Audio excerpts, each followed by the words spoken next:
The history of music in Jacksonville is deep and as varied as the artists, from the Allman Brothers to the Quad City DJs.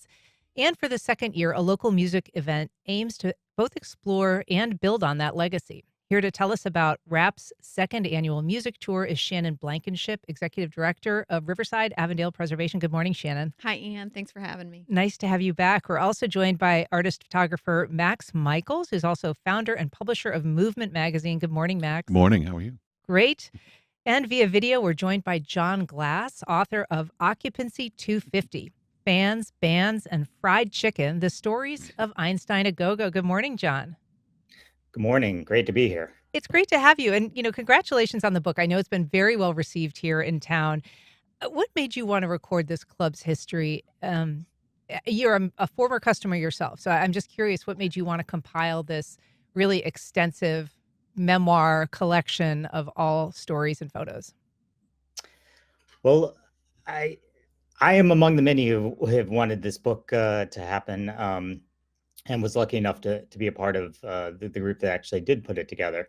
But even dating back to the final days of the club in 1997, there's been a desire amongst the fans, the people who passed through the club doors, to put together some kind of collection. And it wasn't until the pandemic, when we all seemed to find ourselves looking for something more to do, that a group of us started to come together and collect these stories. Started digging through our boxes in our closets and basements to figure out what mementos we might have from there.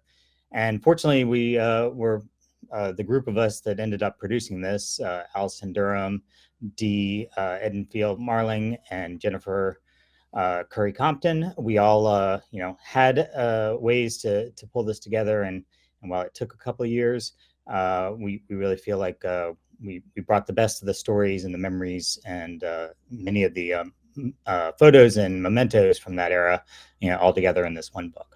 And how difficult was it acquiring all of this history and ephemera? I mean, a big part of this story is history and also the time that it took that the club operated. A lot of what it did, how it influenced people, is rooted in history. And I think we'll talk a little bit more about that. But just in terms of accumulating the ticket stubs, the flyers, the calendars, the pictures, how did you go about gathering all that information?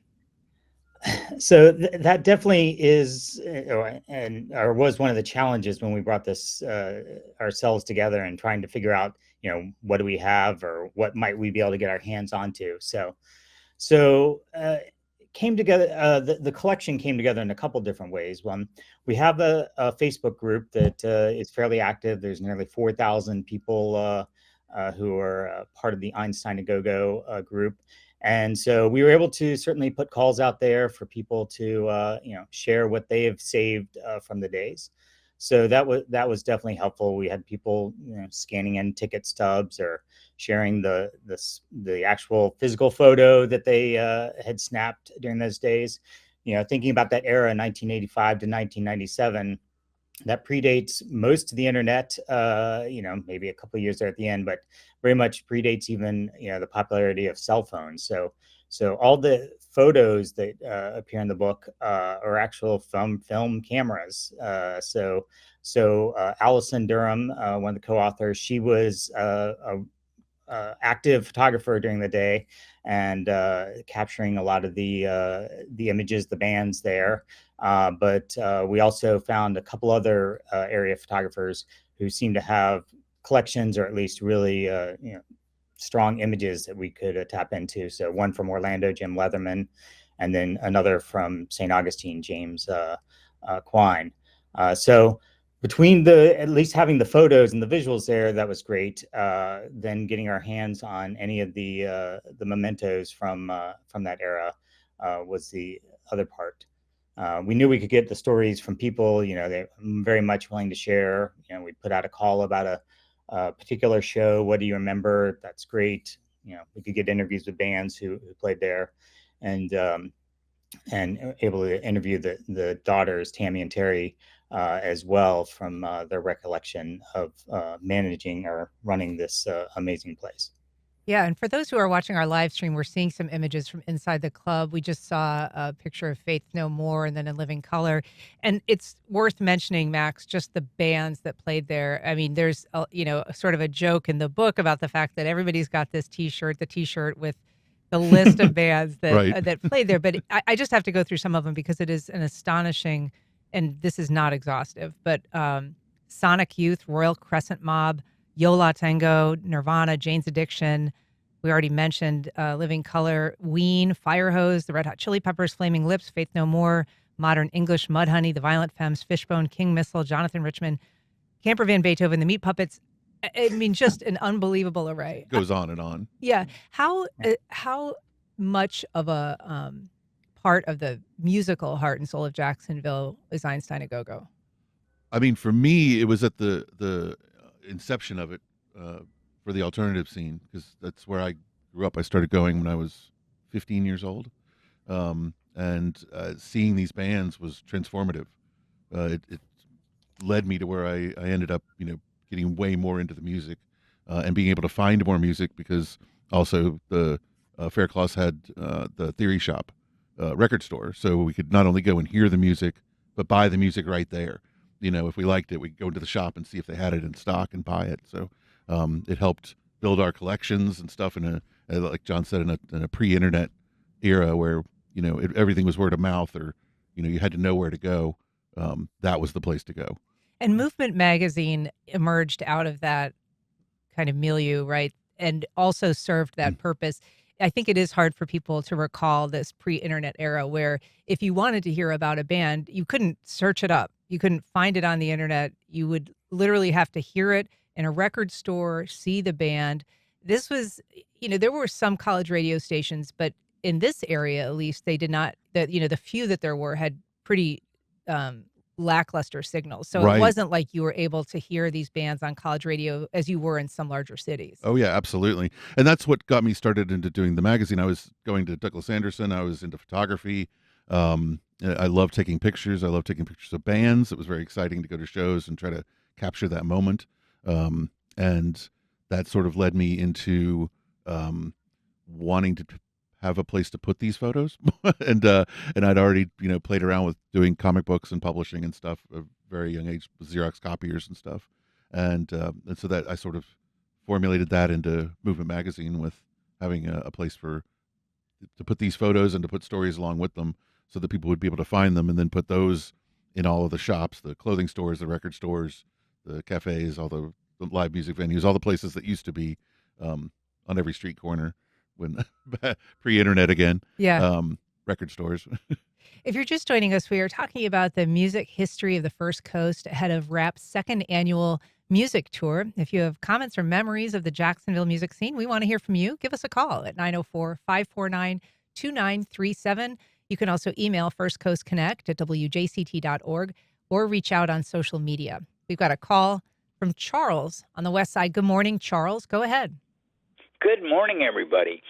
I'm 68 years old, but back in 1990, an Army buddy called me, and he, from Chicago, and he said, "Hey, our band's playing at your beach this weekend. Why don't you meet us there at this place called Einstein A Go-Go?"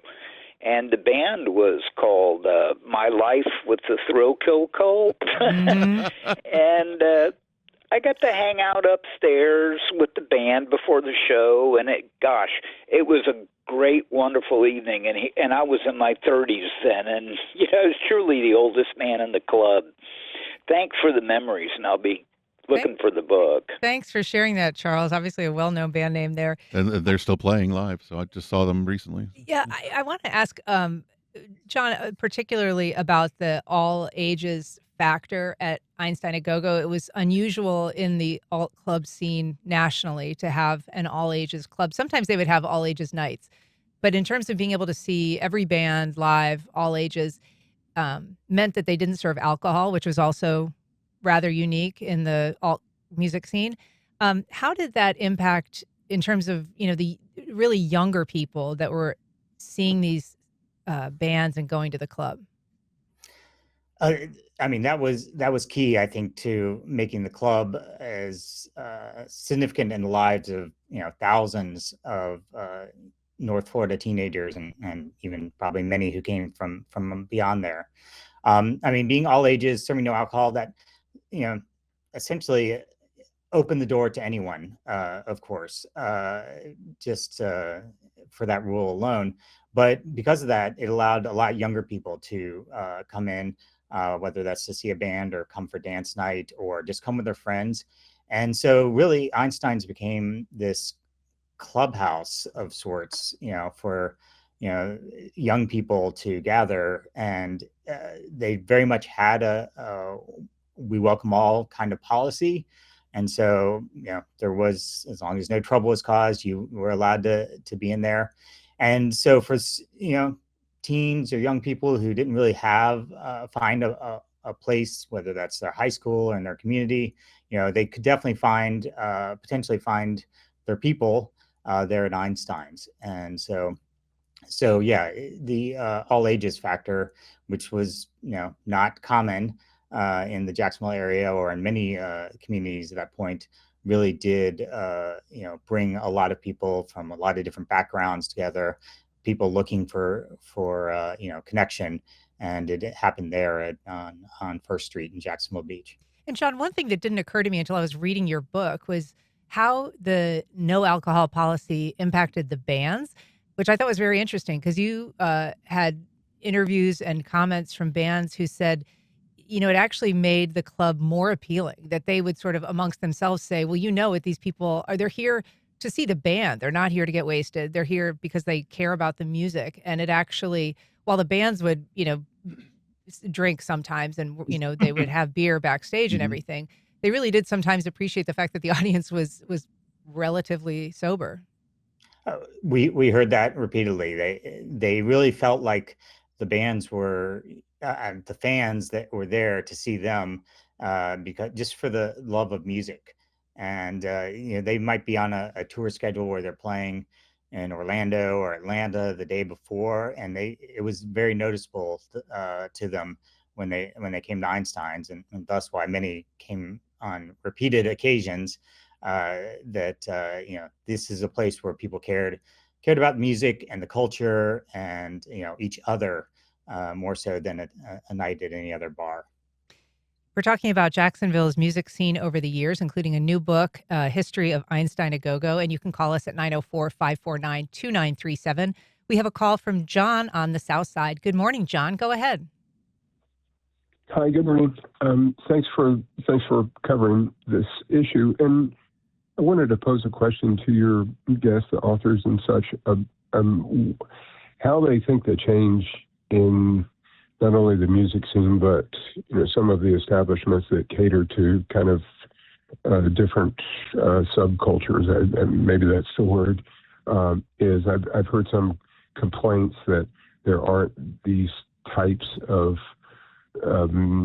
establishments, and some have gone away of recent, and there's a new kind of a cookie cutter kind of model that's coming in, more of a corporate sort of style. I was wondering, if they would consider and discuss maybe, how they think the impact of those changes will, impact the community. Okay, Yeah. thank you. Max Michaels, I'll ask you to take that if you don't mind. I mean, obviously you've covered this scene for many, many years. How has it changed? Sure. I mean, well, there's nothing like Einstein. I mean, that was kind of an anomaly on its own. And I think one thing John mentioned, and I think one of the big things about that club, as for me especially, was the dance nights. Because although a lot of live music venues were all ages for live shows, their dance nights were always 18 and up. So, and there weren't a lot of places playing that type of music either. So, and to go out there and be able to, at 15 years old, to be able to go into a club and hear Bauhaus for the first time, or The Cure, or Susie, was absolutely incredible. It set me on a different course to where I'm at today, to be able to even start the magazine, or But as far as venues today, there are still great independent venues that are doing things like Jackrabbits in San Marco just puts tons of bands through every week that people should be going out and seeing. And a lot of their shows are all ages as well. So there's still venues out there like that, even though some, are more corporate, maybe are bigger bands or bigger shows that come through. But, I think probably one of the biggest things that's changed in the industry is the pricing.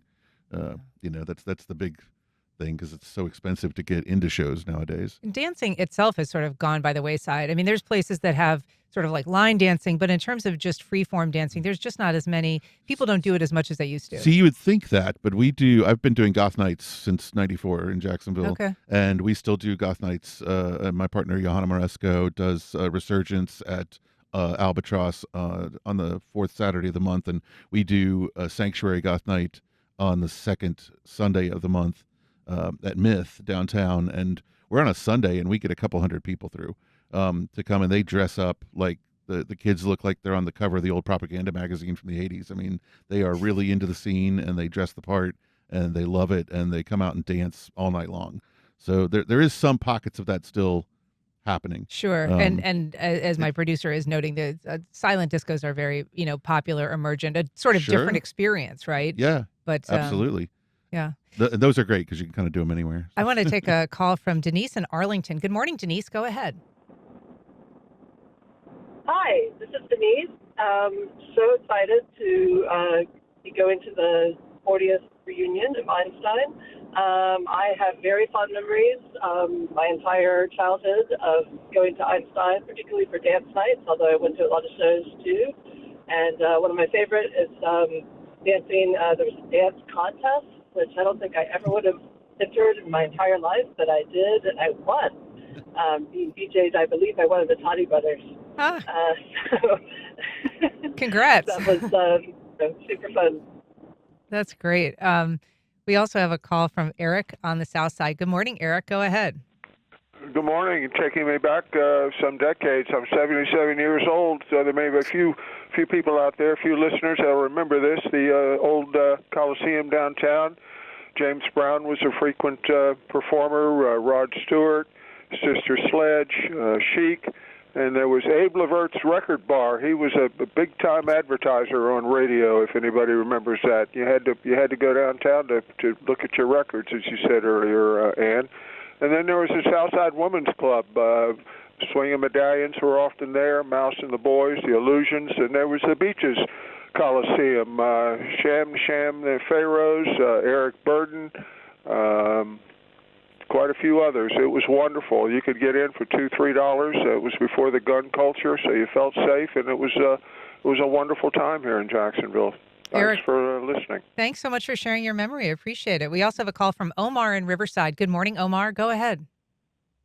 Hey, good morning, guys. Hey, Max. Hey. Well, I heard the few times now I've heard that there are or there are less venues, and that may be true. However, it is not less safe. I really wish that we would stop this rhetoric of a different type of people being maybe in 5 Points or being in maybe at venues that, I came from that era. I was at Einstein's. I was at Rock and Roll Pizza. I've been at, Rain Dolls was our last kind of big one. But you still have places like the Walrus. You still have, there are so many people. You mentioned Jackrabbits. You have Tim. You have Lisa. You have Christina Wagner. Like all these people that have cultivated a space for everybody. So I do want to make sure that everybody in Jacksonville knows that yes, there are places that I will say for a little weird black kid, it wasn't always great. You didn't feel welcome. So I hate that we still. I don't know, because I 5 Points is a thing now, and everybody thinks it's has turned, and that it's not for us anymore, but it is, and I think if it's for us, it's also for them. So the independent scene is still alive and well, and God knows I've been on it for a long time, and I'm happy that I was very surprised to brush my teeth and hear Max Michaels on First Coast and Next on my Alexa this morning. I said, oh, that's fine. How's it go? I'm going to the reunion. So just thank you for having this, but also please, guys, come out, support local bands. The Walrus, I will say, has taken up for a lot of the slack that we've lost from some of these places. So don't get discouraged by going wherever you don't think you don't belong, because you belong everywhere. I love you guys. Have a good day. Omar, thanks so much. And we should say the 40th anniversary that's been mentioned a couple of times is celebrating Einstein A Go-Go. It's Friday, October 10th and Saturday, October 11th. at the Albatross, and then Sunday, October 12th at Sanctuary's Goth Night Halloween tribute. But Shannon Blankenship, I want to bring you into the conversation here because Riverside Avondale Preservation, is not at the beach, and it is celebrating not just Einstein A Go-Go and the history of this club, but all music history in Jacksonville. This is the second year that RAP has done this. So, first of all, who are you telling the story of, Jacksonville's musical history to? Who is this for? Thank you, Anne. So Riverside Avondale Preservation was formed in 1974, a time that I think a lot of the creatives, a lot of the folks that would end up becoming, the people that we think of as the musical geniuses of Jacksonville, were living in our neighborhood and creating music. It's fun to tell the history that we do through our home tour of when these homes were built and the architects that built them. But the music tour is all about telling the stories of the people that lived in our neighborhood in the 80s and the 90s and the music that came from this scene. I love hearing the conversation about how we can continue to bring musicians and talent and creativity to Jacksonville and to the music industry, because it's by supporting these artists and attending events like this that we're really trying to ensure that musicians have a space to be paid and to continue to play. So the history that we're going to be, hopefully bringing to life through the second annual music tour spans a tremendous range, not just including, artists and authors like Max and John to talk about the music history, but also songwriters of today talking about how Five Points has shaped their songwriting through performance. We're going to be at Five Points Liquor and Lounge, where we have a startup indie record label that's going to be playing with a lot of their musicians, a little more shoegaze or indie style. We're going to be at Friday Musicale with classical music performances, because Friday Musicale has been a part of the music scene here in Jacksonville since the 1890s.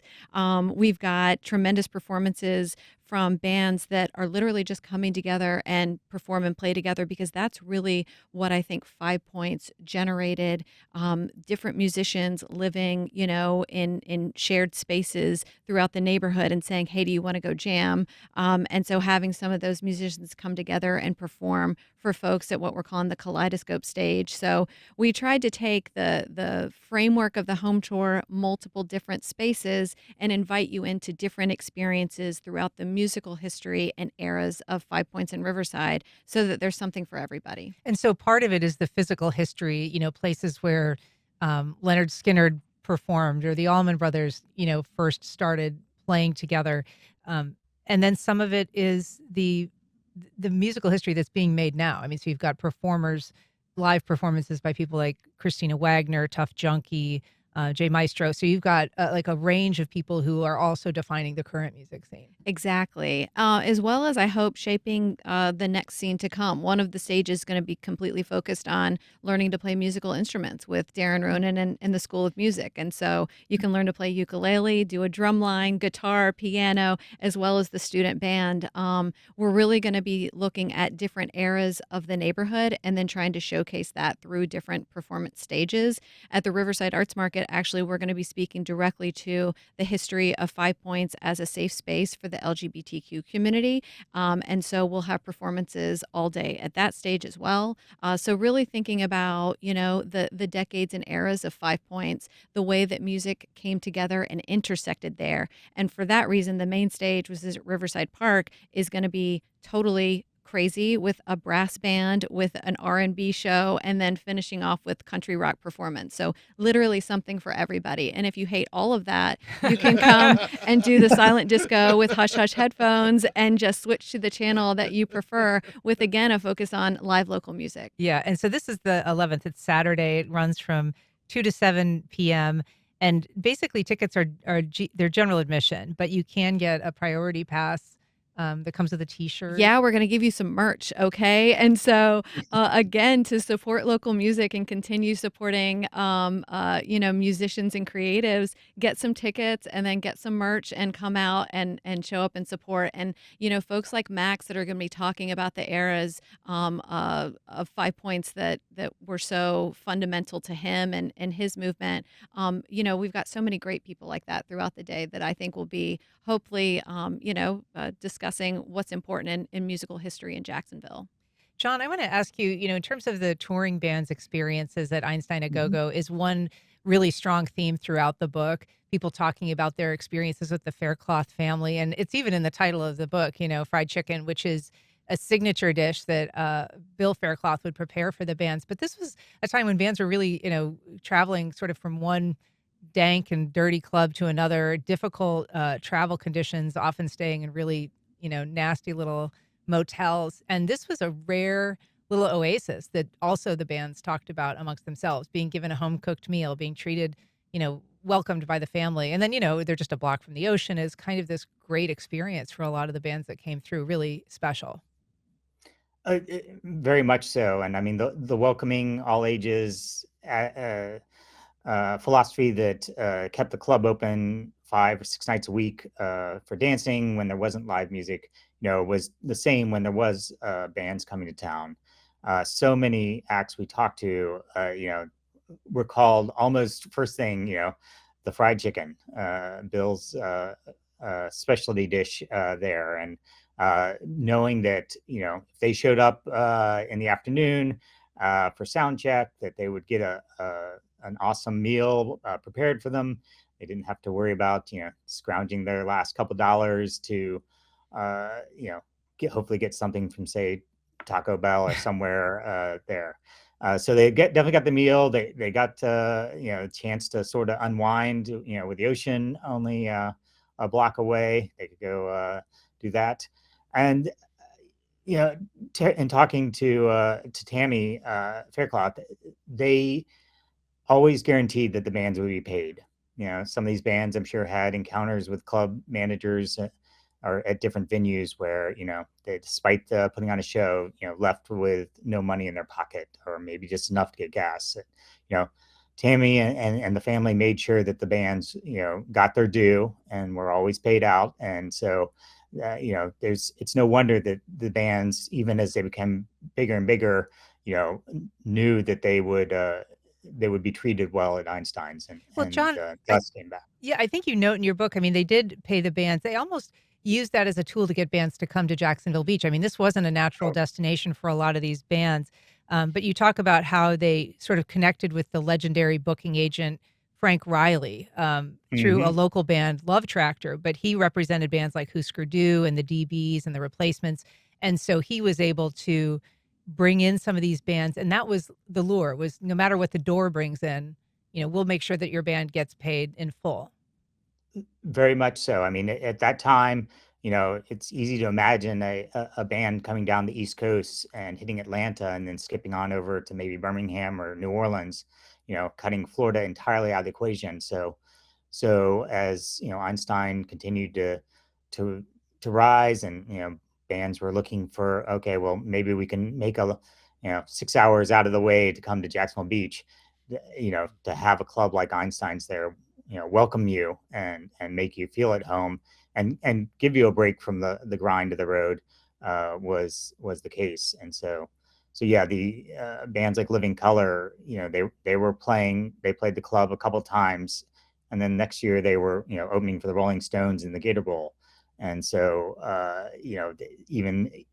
even when they jumped these bigger venues, or the much more success that they had, they look back at a place like Einstein very fondly, and thankfully that they had that moment when they were grinding it out.